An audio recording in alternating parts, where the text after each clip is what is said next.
গাজীপুরে সাংবাদিক তুহিনকে তার পেশাগত দায়িত্ব পালন করার সময় সন্ত্রাসীরা নির্মমভাবে নৃশংসভাবে যে হত্যা খুন করেছেন এটা রাষ্ট্রের জন্য এবং সমস্ত গণমাধ্যম কর্মীদের জন্য অশনি সংকেত মনে করি আমি।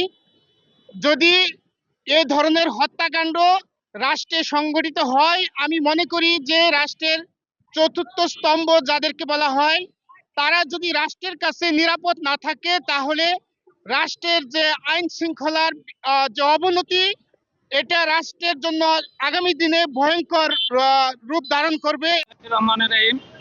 আজকে আমরা মানববন্ধনে দাঁড়িয়েছি আমার সাংবাদিক ভাই তুহিন হত্যার প্রতিবাদে। আজকে আমাদের ভাই সাংবাদিক তুহিনকে দিনে প্রকাশ্যে দিবালোকে কোপে হত্যা করেছে।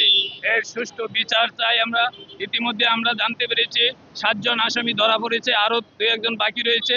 আমরা এই সরকারের কাছে, প্রধান উপদেষ্টার কাছে আহ্বান রাখি যে তাদেরকে ধরে আইনের মাধ্যমে তাদেরকে ফাঁসির কাস্টে ঝুলে তাদের বিচার করতে হবে। এবং আমরা আজকে সারা বাংলাদেশ, আমরা যারা গণমাধ্যম কর্মী আছে, আমরা সারা বাংলাদেশ একত্রিত হয়ে গেছি। আমরা এর সুষ্ঠু বিচার চাই। আর আমি এটাও বলতে চাই দৃঢ়তে যে আমার সাংবাদিক ভাইয়ের উপরে যদি কোনো আক্রমণ হয়, আমরা যারা একত্রে আছি আমরা সবাই এক হয়ে তার প্রতিবাদ করব, দাঁত ভাঙা প্রতিবাদ আমরা করব ইনশাল্লাহ। এই বলে আমি আমার বক্তব্য শেষ করছি।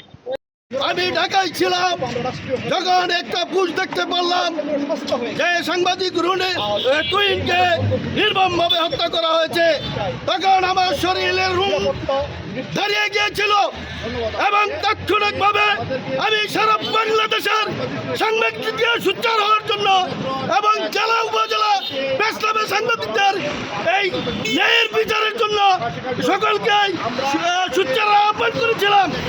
আজকে আমি বলতে চাই যে আজকে আমার আরেক সাংবাদিক ভাইকে পিটিয়ে গুরুতর আহত করা হয়েছে, তিনি মৃত্যুর সাথে পাঞ্জা লড়ছেন।